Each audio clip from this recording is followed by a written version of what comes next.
Save 10% with my code BOBBY10 on raw, organic, grass-fed and grass-finished freeze-dried organ meats from Grassland Nutrition. Link in the description box.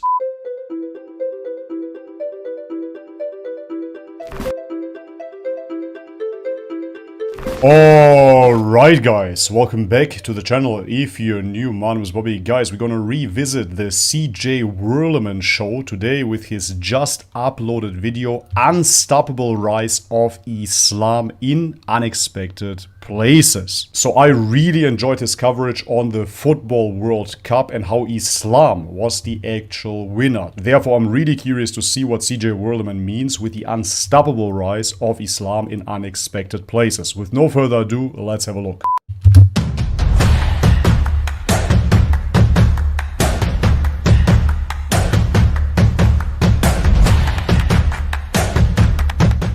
Hello everyone, I'm CJ Werleman. Don't forget to click the subscribe button below, and we kindly ask you please help keep our show going and growing by supporting my journalism at patreon.com/CJ Werleman. Now let's get into it. Islam is not only the world's fastest growing religion, having grown from 1.6 billion followers in 2013 to 2 billion today, but it will also be the world's largest religion by 2050, the year the total Muslim population will exceed 3 billion people. And there's absolutely nothing. It's very interesting. I'm trying to imagine the world and how the narrative will shift once Islam becomes the dominant religion worldwide, because then you cannot say that Islam is a minority. In fact, if it is the world's leading religion, I believe that this could shatter the Western dominance. These guys can do about it. Not him, nor him, and certainly not her. Because Islam is proving to be an unstoppable force. And not because it's being spread forcibly, but because the Prophet Muhammad made it easy to understand. He is absolutely correct, man. The simplicity of the message is what is appreciated by the people. It is not a complex, complicated doctrine. Of course, you can go into the complexity of the religion, and if you want to become a scholar, you would be amazed. However, the core message is simple. I personally believe as well that the truth is always simple. There is no Son of God that has been sent down for us to die for our sins. There are no countless of manifestations of different goddesses and gods coming from Brahmin. You do not have to be initiated through psychotropic plants in the Amazon jungle. No, quite the opposite. The message is very clear. Worship God alone. Unstoppable force. And not because it's being spread forcibly, but because the Prophet Muhammad made it easy to understand. But what many people tell me is that they find Islam much more simpler than Christianity. Sure. So for example, they'd say, look, in Christianity, you guys have to believe in a Trinity. You know, there's one God who exists as three persons, but they're not three gods. They're one God, but different persons, and that's kind of complicated. In Islam, we have it simple. There is just one God who exists as one person. Obviously, Islam will continue to grow at a steady and predictable rate in Muslim-majority countries. But what I find really fascinating is how the religion is growing in countries where Muslims represent a tiny minority of the population. I'm talking about of course, man, because Muslims actually reproduce, and we Westerners, or even here in Japan, you see that in Japan rates are through the roof. People are so depressed, they believe in nothing, they believe in work. They do not believe in the family structure anymore. And therefore you will see that the Muslim population will outgrow the atheist population, because the atheist population is so smart that they're gonna get rid of themselves ultimately. If you look into the doctrines that have popped up in the past 10 years alone, it's absolutely sickening. You look into the ABC Club and what they do to children. Moreover, you look into simple education and how everybody prides themselves to be an intellectual, and first I have to study and then I'm gonna have kids. And ultimately they end up with maybe one kid at best. I lived in Germany for the longest time, and the far right is complaining about the migrants, and look at them, how many children they produce. It is the great replacement, etc., etc. Yeah, well, produce more children then. Nobody is stopping you. Muslims are producing the most children, and just by that metric alone, they will conquer the world. Simple. Japan, South Korea, Mexico, and many others. Of course. Because what makes these countries captivating case studies is the way in which their respective Muslim populations are growing organically and not by immigration. It's important to tell these stories because we counter Islamophobia by promoting a deeper understanding of Islam. Because yes, while it remains the world's fastest growing religion, it also remains the least understood.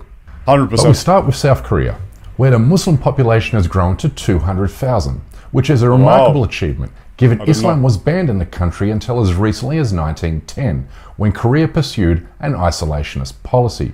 It wasn't until the 1950s when Islam was introduced to the Korean people by members of the Turkish military, who came to fight alongside South Korean soldiers during the Korean War.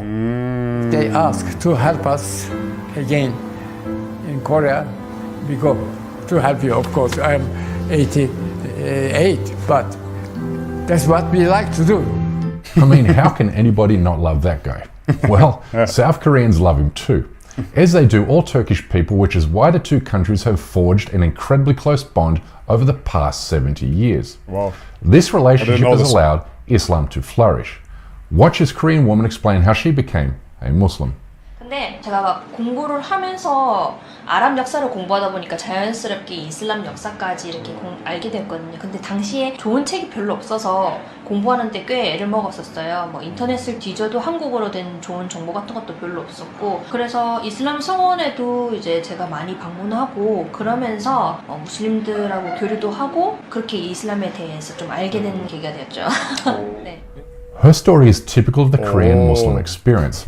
But since converting to Islam in 2007, Bora Song has become somewhat of an Instagram star with more than 180,000 followers, and she uses her social media influence to help Koreans better understand Islam. That's amazing. When Koreans aren't learning Islam from Muslims like Bora Song, they are converting to the religion after working or traveling through the Middle East or nearby Muslim majority countries, Indonesia and Malaysia. There are many paths to the top of the mountain. Indonesia and Malaysia is of course very relatable. Those are Asian countries, and this was so surprising to me. I was ignorant and arrogant at the same time. Very little to no knowledge whatsoever, but I thought I know it all. I thought I know Islam, I know exactly what it's about without ever opening up the Quran or visiting a mosque. So when I traveled to Southeast Asia, to Malaysia, to Indonesia, and then I saw those Asian Muslims, I was mind blown. At that point I didn't even know that those Asian countries are in fact the majority Muslim population to this very day. I thought it's some Arabs or Turks or whatnot. No, Asians are the #1 Muslim population today. Korean citizens, they are very, how can I say, interested to what they understand about Islam. In case of Seoul Central Masjid, we can say maybe every year, the number of embraced Muslim, new Muslim, I mean, more than 100 persons. Sadly, many Koreans continue to have big misunderstandings about Islam, mostly because local media began linking the religion to terrorism in 2007. Always. The year 23 Korean missionaries were kidnapped by the Taliban, 2 of whom were killed before the South Korean government reached a deal for their release. The saga dominated media headlines for weeks, creating a negative impression about Islam that persists today. 위험하다거나 이런 생각 혹시 드세요? 그것도 어떻게 보면은 편견 같은 거긴 한데 이게 계속 저희가 접하는 그 사람들에 대해서 접하는 거는 미디어밖에 없고 항상 뭔가 이렇게 터지고 되게 사건에 대해서만 접하다 보니까 약간의 시선이 안 좋게 가는 건 있는데 그래도 최대한 색안경을 빼고 보려고는 해요. Earlier this year, Muslim students faced local backlash after building a mosque on campus grounds. Here is a representative of the KNU Muslim students community, and the community is comprised of more or less 150 Muslim students. This place is not some new place for us because we have been praying here from past 7 years, and now like after feeling the need for it because the Muslim students are larger in number, so they were not able to pray properly in the previous place, so we started the construction of this place. You can see why anti-Islamophobia activists, including us, must do more to dispel misunderstandings about Islam in Korea. We now turn to South Korea's neighbor to the west, the island nation of Japan, where Islam has experienced This is great exponential growth research, during the past CJ. 20 years. I have to say, man.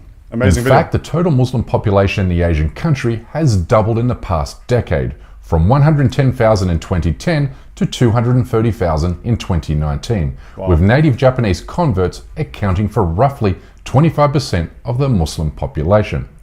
This growth is matched by the number of mosques being built across the Japanese archipelago. Wow. According to multiple scatter reports throughout the last 2 decades, back in 1970, there were only 2 mosques in Japan. In 2001, the number increased to 24. In 2017, the number was 90. And currently, there are 115 mosques in the country. A direct evidence of exponentially greater growth of Islam in Japan. For sure. What really makes Japan stand out as a host to a minority Muslim population is the near total absence of Islamophobia. Remarkably, Muslims are welcome to practice their faith in accordance with Islamic principles, even in public.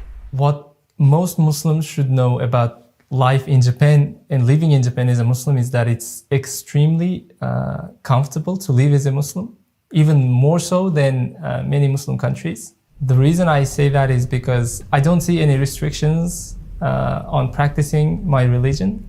Living in Japan as a Muslim, we have mosques, we have halal food, and there is a large Muslim community, actually, we can hang out with, we can talk to.